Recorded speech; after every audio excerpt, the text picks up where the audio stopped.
Hello दोस्तों, मैं दीपांशु कुशवाहा आपके अपने YouTube channel study with talented boy में आप सभी का हार्दिक स्वागत करता हूं। कि पिछले वीडियो में हमने आपको धान की खेती के बारे में आपका पहला पोर्शन बता दिया था। आगे हम बात करेंगे धान के प्लांट प्रोटेक्शन के बारे में। देखिए, धान के प्लांट प्रोटेक्शन के बारे में आपका पहला जो यूनिट आता है वह है आपका वीड मैनेजमेंट। देखिए, वीड मैनेजमेंट के बारे में यदि हम बात करें तो धान के खेत में जो आपके खरपतवार उगते हैं वह आपका नंबर 1 जो खरपतवार है वह है आपका Echinochloa crusgalli, Echinochloa colona. Number 3 Cyperus rotundus.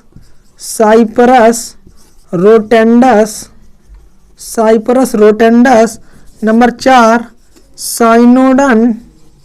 साइनोडन dactylon, इसे हम दूब घास के नाम से भी जानते हैं।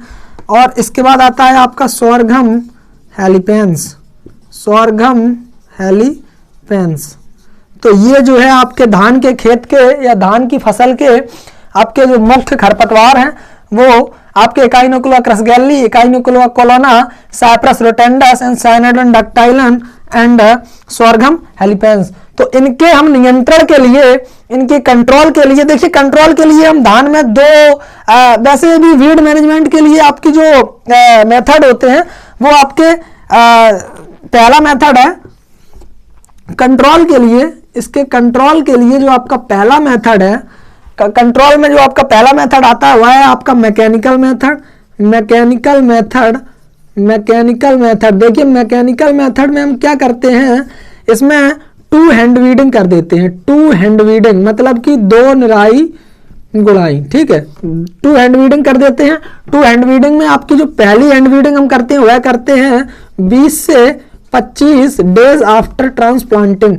मीन्स रोपाई से 20 से 25 दिन बाद हम पहली निराई गुड़ाई कर देते हैं और दूसरी निराई गुड़ाई 40 से 50 या 40 से 45 दिन बाद, किसके, रोपाई के 40 से 50 दिन बाद, रोपाई के बाद कर देते हैं, ठीक है। उसके बाद आपका दूसरा आता है केमिकल। दूसरा आपका जो मेथड है वह है आपका केमिकल मेथड। तो केमिकल मेथड में जो है उसके लिए आपको इसमें जो कैटेगरी होती है, यदि इसमें आपका जो है, वैसे धान के खेत में हम केमिकल मेथड में ब्यूटाक्लोर का प्रयोग करते हैं। ब्यूटाक्लोर एक रसायन आता है, मीन्स एक केमिकल आता है, उसका प्रयोग हम करते हैं। ब्यूटाक्लोर का प्रयोग हम कर देते हैं। और यदि आपको सीधा जैसे आपको लिखना है तो आप लिख सकते हैं कि चौड़ी पत्ती वाले खरपतवारों को मारने के लिए हम 2,4-D का प्रयोग करते हैं और सकरी पत्ती वाले खरपतवारों को मारने के लिए हम एट्राजीन या सेमेजीन का प्रयोग करते हैं। तो ये बात होगी आपकी वीड मैनेजमेंट की। मीन्स धान के खेत में आपके जो उगने वाले वीड हैं, धान के खेत में उगने वाले जो आपके खरपतवार हैं वह आपके एकाइनोक्लोआ क्रसगैली जो आपके प्रमुख रूप से उगता है, एकाइनोक्लोआ कोलोना जो आपके जंगली धान के नाम से भी जाना जाता है, साइप्रस रोटेंडस, साइनोडन डक्टाइलन, सोरघम हेलीपेंस। और इसके कंट्रोल के लिए हम नंबर 1 पे मैकेनिकल मेथड में हम आपका जो है 2 हैंड वीडिंग कर देते हैं, जिसमें पहली हैंड वीडिंग करते हैं हम आपके 20 से 25 दिन बाद, रोपाई के 20 से 25 दिन बाद, 20 to 25 डेज आफ्टर ट्रांसप्लांटिंग। और दूसरी जो हम हैंड वीडिंग करते हैं वह करते हैं आपकी रोपाई के 40 से 50 दिन बाद। जबकि दूसरा इसमें जो आता है वह है आपका केमिकल मेथड। और केमिकल मेथड में हम क्या करते हैं, ब्यूटाक्लोर का प्रयोग कर देते हैं। और यदि आपको सीधा लिखना हो तो लिख देंगे आपकी सकरी पत्ती वाले खरपतवारों को मारने के लिए हम एट्राजीन या सेमेजीन का प्रयोग करते हैं, जबकि चौड़ी पत्ती वाले खरपतवारों को मारने के लिए हम 2,4-D का प्रयोग करते हैं, ठीक है। ये बात हो गई आपकी वीड मैनेजमेंट की। इसके बाद आपका जो अगला आता है वह है आपका डिजीज मैनेजमेंट। मीन्स हमारे धान के खेत में या धान की फसल में किस प्रकार के रोग लगते हैं। तो सबसे पहले आपको क्या करना है, डिजीज ऊपर हेडिंग डाल देते हैं। उसके बाद आपको लिखना है नेम ऑफ डिजीज, एक इस प्रकार से सारणी बना लेनी है, नेम ऑफ डिजीज। दूसरी आपकी कॉज लिख दें, कॉज चाहे तो ऐसा ही बना रहने दें, सिम्टम्स। और उसके बाद आता है आपका कंट्रोल को हम नियंत्रण या फिर रोकथाम, हिंदी में कंट्रोल को नियंत्रण या फिर रोकथाम भी कहते हैं। तो देखिए नेम ऑफ डिजीज में आपको इस प्रकार से शारडी, इसमें डिजीज में आपको इस प्रकार से शारडी बना लेनी है। उसके बाद जो है इसमें जो आपका पहला रोग लगता है वह है आपका खैरा रोग, खैरा रोग, खैरा डिजीज, खैरा डिजीज लगता है। और यह जो है आपका लगता है जिंक की कमी के कारण, जिंक की कमी के कारण या जस्ते, जिसे हम जिंक को हिंदी में जस्ते के नाम से भी जाना जाता है, तो जस्ते की कमी के कारण खैरा डिजीज लगता है। इसमें क्या होता है कि खैरा डिजीज जब लगता है तो हमारे धान की निचली पत्तियां होती हैं, जो हमारे धान के पौधे में जो निचली पत्तियां होती हैं वह पीली पड़ जाती हैं, और धान की बाली पर जो दाना होता है उस पर जो है थोड़ा आटा जैसा, ठीक है, थोड़ा आटा जैसा बन जाता है। तो उसके लिए, और यह जो है जस्ते की कमी के कारण होता है, तो यहां पर लिख दें कि निचली पत्तियां पीली पड़ जाती हैं। सिम्टम्स में लिख सकते हैं आप कि निचली पत्तियां पीली पड़ जाती हैं, निचली पत्तियां पीली पड़ जाती, निचली पत्तियां पीली पड़ जाती हैं। अच्छा, इसकी यदि हम खोज के बारे में बात करें तो इसकी जो डिस्कवर्ड किया था डिस्कवर्ड बाई वाई.एल. नेने, वाई.एल. नेने नामक वैज्ञानिक ने सन कहीं सन इसमें कहीं आपका 1966 दिया रहता है और कहीं पर 1967 दिया रहता है। तो आपको इस प्रकार से लिख देना है कि खैरा रोग की खोज, खैरा रोग की खोज वाई.एल. नेने नामक वैज्ञानिक ने 1966 से 67 ईस्वी में की थी। कहां पर की थी? पंतनगर यूनिवर्सिटी में। जब ये पंतनगर यूनिवर्सिटी में, पंतनगर विश्वविद्यालय में अध्ययन कार्यरत थे या रिसर्च कर रहे थे, तब वाई.एल. नेने नामक वैज्ञानिक ने खैरा डिजीज की खोज की थी। तो कंट्रोल में इसके लिए हम क्या करते हैं? जिंक सल्फेट का प्रयोग कर देते हैं, जिंक सल्फेट का। जिंक सल्फेट का छिड़काव यदि हम अपने खेत में कर देंगे तो खैरा डिजीज से हमें मुक्ति मिल जाएगी। उसके बाद अगला आता है आपका ब्राउन स्पॉट, ब्राउन स्पॉट। देखिए ब्राउन स्पॉट को हम हिंदी में धान का भूरी पत्ती धब्बा रोग भी कहा जाता है।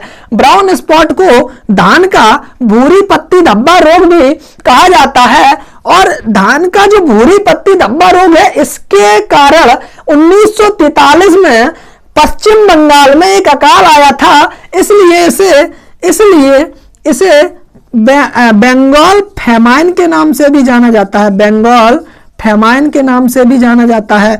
तो यदि आपसे पूछ दिया जाए कि बंगाल फेमाइन के नाम से जाना जाने वाला कौन सा रोग है, तो वह है आपका ब्राउन स्पॉट। यदि हिंदी में दिया होगा तो लिखा होगा आपका पत्ती का, धान का भूरी पत्ती धब्बा रोग। तो इसके सिम्टम्स में यदि हम बात करें तो इसका जो कॉजल ऑर्गेनिज्म होता है, मींस इसका जो कॉजल ऑर्गेनिज्म होता है वह है आपका फंगस से लगने वाला रोग है। मींस धान का भूरी पत्ती धब्बा रोग कवक या फंगस या फफूंदी कुछ भी कह सकते हैं, उसके द्वारा लगने वाला रोग है। तो इसका जो कॉजल ऑर्गेनिज्म होता है उसका नाम होता है हेलमिंथोस्पोरियम, हेलमिंथोस्पोरियम ओराइजी, हेलमिंथोस्पोरियम ओराइजी। ये इसका साइंटिफिक नेम है। किस फफूंदी का जिसके द्वारा ब्राउन स्पॉट या धान का भूरी पत्ती धब्बा रोग लगता है, उस फफूंदी का यह साइंटिफिक नेम है। तो ये हो गई बात इसकी। अब यदि हम बात करें इसके ब्राउन स्पॉट के लिए कि इसका कंट्रोल क्या होगा, तो इसके कंट्रोल के लिए हम क्या करते हैं? जिनेब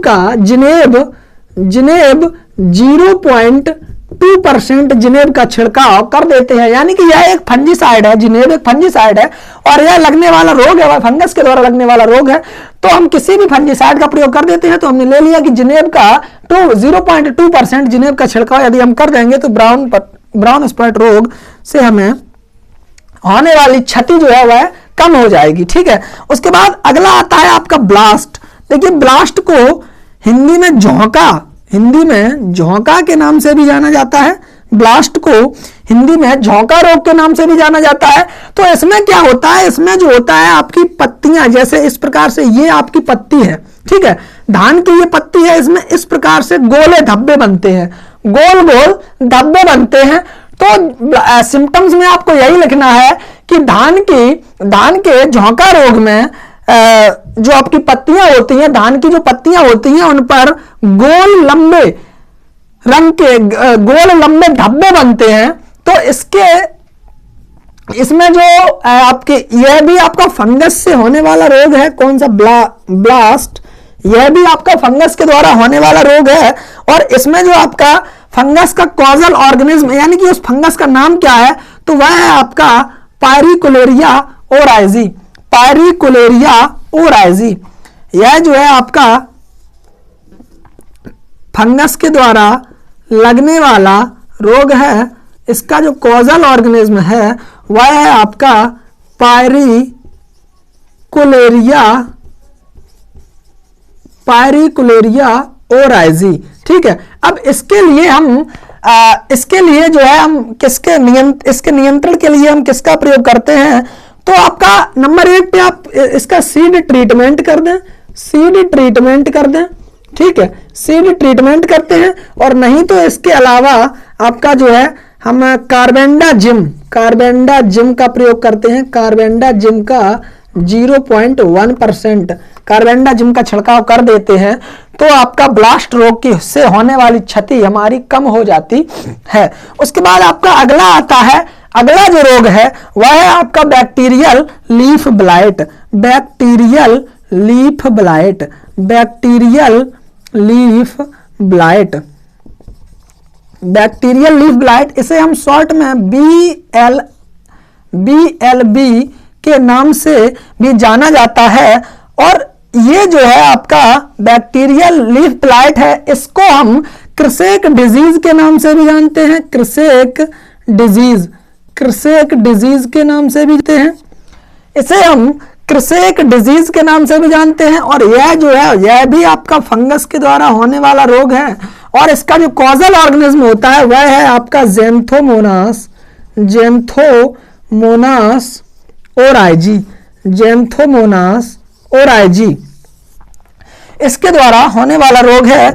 इसमें क्या होता है, पौधे सूख जाते हैं। इसमें क्या होता है कि पौधे सूख जाते हैं, तो इसके हम रोकथाम के लिए क्या करते हैं, या तो हम पौधे को उखाड़ करके फेंक देते हैं, या तो हम पौधे को उखाड़ करके फेंक देते हैं, और या फिर इसमें ब्लाइटॉक्स 50% ब्लाइटॉक्स का छिड़काव करते हैं। और यदि ये भी ना हो तो आप फाइटोरॉन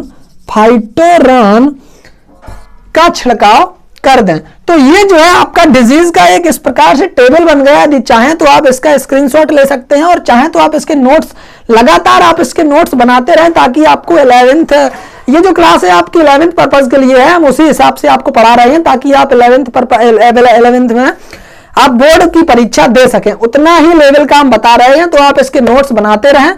ठीक है, और जिसका भी बेसिक कंप्लीट नहीं है, जो भी व्यक्ति अपना एग्रीकल्चर का बेसिक कंप्लीट करना चाहता है, तो वह हमारी क्लास देख करके और इसके नोट्स बना करके अपना बेसिक कंप्लीट कर सकता है। तो ये बात थी आपकी डिजीज की। इसमें हमने आपको 4 डिजीजों से परिचित कराया, 4 रोगों से हमने आपको परिचय कराया। उसके बाद आपकी बात आती है कीट मींस इंसेक्ट की।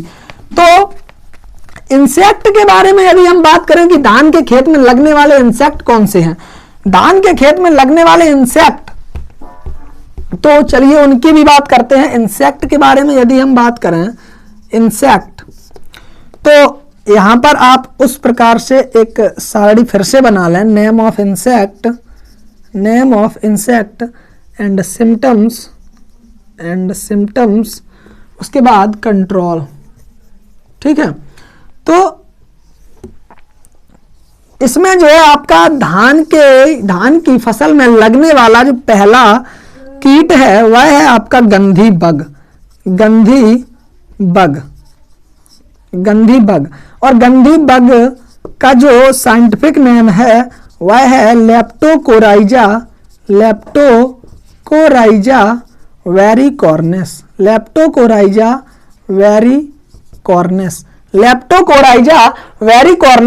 गंधी बग का जो है वह आपका साइंटिफिक नेम है। अब इसमें जो है यह करता क्या है, गंधी बग हमारे धान की फसल को किस प्रकार से क्षति पहुंचाता है, किस प्रकार से हानि पहुंचाता है, वह इस प्रकार से पहुंचाता है। यह जो है आपका अर्ली स्टेज पर आक्रमण करता है। तो attack on the early stage आप लिख सकते हैं, attack on the early stage, या फिर इसे आप हिंदी में लिखना चाहें तो हिंदी में लिख सकते हैं कि यह जो है आपकी अर्ली स्टेज पर भी आक्रमण करता है। मिल्किंग स्टेज दूधिया अवस्था पर आक्रमण करता है। और इसमें जो है आपका लार्वा एंड एडल्ट आपकी दोनों अवस्थाएं, कीट की दोनों अवस्थाएं हमारी फसल को क्षति पहुंचाती हैं, जिसमें आपका लार्वा एंड एडल्ट। और ये करते क्या है, ये ग्रेन फ्लूइड करते हैं, ग्रेन फ्लूइड करते हैं। मींस ग्रेन फ्लूइड का मतलब होता है जो हमारे दाने के अंदर जो रस होता है उसको, उसका सक करते हैं, मींस उसको चूसते हैं। तो देखिए अर्ली स्टेज पर यह जो है हमारे धान की फसल में जब दुग्धावस्था पर होती है या फिर मिल्किंग स्टेज पर होती है, तब इसका इस कीट का आक्रमण हो जाता है। और इसकी जो है दोनों अवस्थाएं, लेप्टोकोराइजा वेरिकॉर्निस मींस गंदी बग की दोनों अवस्थाएं, लार्वा और एडल्ट दोनों अवस्थाएं जो होती हैं वह आपकी आक्रमण करती हैं। और ये करती क्या है, ग्रेन फ्लूइड करती हैं, मींस रस को चूसती हैं। कंट्रोल के लिए हम आपको बता दें, कंट्रोल के लिए जो है इसमें आपका BHC, आपका बेंजीन हेप्टाक्लोर BHC का प्रयोग करते हैं। यूज ऑफ BHC कब करते हैं, पुष्पावस्था पर, पुष्पावस्था पर। पुष्पावस्था मींस फ्लावरिंग स्टेज पर हम इसका छिड़काव कर देते हैं, BHC का बेंजीन हेप्टाक्लोर का छिड़काव कर देते हैं, तो इसके द्वारा होने वाली हानि या क्षति हमारी कम हो जाती है। ठीक है, उसके बाद अगला जो आता है वह है आपका rice green leaf hopper.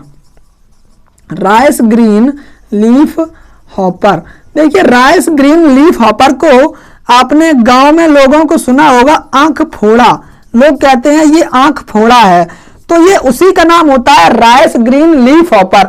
Rice green leaf hopper यदि हमारी फसल पर आक्रमण करता है तो इसके दो हानियां हैं। एक तो ये यदि यह हमारी फसल पर अटैक करता है तो इसके द्वारा होने वाला एक रोग भी होता है जिसे हम कहते हैं टुंगरू वायरस, तो ये टुंगरू वायरस को भी ट्रांसमिट करता है। ठीक है, तो इसके लिए क्या होता है, यह भी आपका सकिंग पेस्ट है, यह भी आपका सकिंग पेस्ट है, पत्तियों का रस चूसता है, पत्तियों का रस चूसता है। तो इसके लिए हम मोनोक्रोटोफॉस, इसके लिए हम मोनोक्रोटोफॉस 0.1% का छिड़काव करते हैं। उसके बाद अगला नंबर आता है वह है आपका स्टेम बोरर। अब देखिए स्टेम बोरर का मतलब होता है तना भेदक, तना भेदक मीन्स तने को भेदता है, तने को भेदता है। तो इसके सिम्टम्स में क्या लिखते हैं कि यह तने में छेद करता है, तने में छेद करता है या तने को भेदता है। ठीक है, अब जब ये तने को भेदता है तो जो तना होता है, जो ऊपर से नीचे तक का जो तना होता है, जब ये भेद देता है तो उस तने को हम कहते हैं डेड हार्ट, उस तने को हम कहते हैं डेड हार्ट, उस तने को हम डेड हार्ट के नाम से जानते हैं। और स्टेम बोरर के कंट्रोल के लिए हम इंडोसल्फान 35 EC का प्रयोग करते हैं, इंडोसल्फान 35 EC का प्रयोग करते हैं। उसके बाद अगला जो आता है वह है आपका जैसिड। देखिए जैसिड यह भी आपका सकिंग पेस्ट है, यह भी आपका सकिंग पेस्ट है, और यह भी सकिंग पेस्ट का मतलब रस चूसता है, तो यह रस चूसता है। तो इसके कंट्रोल के लिए हम एल्ड्रिन का प्रयोग करते हैं, एल्ड्रिन 30 EC, एल्ड्रिन 30 EC का प्रयोग करते हैं। तो ये बात हो गई हमारी इंसेक्ट की, ये बात हो गई हमारे कीट या इंसेक्ट की। तो इंसेक्ट में जो आपका सबसे हानिकारक कीट है वह आपका गंदी बग है। ठीक है, तो ये लगातार आप अपने इसके नोट्स बनाते रहिए ताकि आपको बहुत ही ज्यादा हेल्पफुल रहेंगे आपके यूपी बोर्ड के लिए। आपको लगातार क्लासें प्रोवाइड कराई जा रही हैं। ठीक है, अब इसके बाद हम आपको बता दें कि इसकी हम हार्वेस्टिंग किस प्रकार से करते हैं। इसकी हम हार्वेस्टिंग करते हैं, हार्वेस्टिंग किसकी, राइस की। देखिए राइस की हार्वेस्टिंग के लिए हम क्या करते हैं, इसमें जो है आपका दाने में 20 से 22% तक नमी होनी चाहिए, तो हम इसकी हार्वेस्टिंग कर लेते हैं। दाने में 20 से 22% तक यदि नमी है तो हम या 20 से थोड़ी कम भी है तो भी इसकी जो है नमी कम है तो भी हम इसकी जो है कटाई कर लेते हैं। अब इसके यील्ड की यदि हम बात करें, मींस इससे हमें उपज कितनी प्राप्त होती है, तो इससे हमें जो उपज प्राप्त होती है वह 60 से 70 कुंटल प्रति हेक्टेयर, 60 से 70 कुंटल प्रति हेक्टेयर,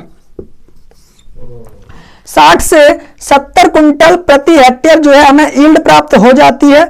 और कंपोजिट वैरायटी जो होती है, कंपोजिट वैरायटी 40 से 45 कुंतल प्रति हेक्टेयर, कंपोजिट वैरायटी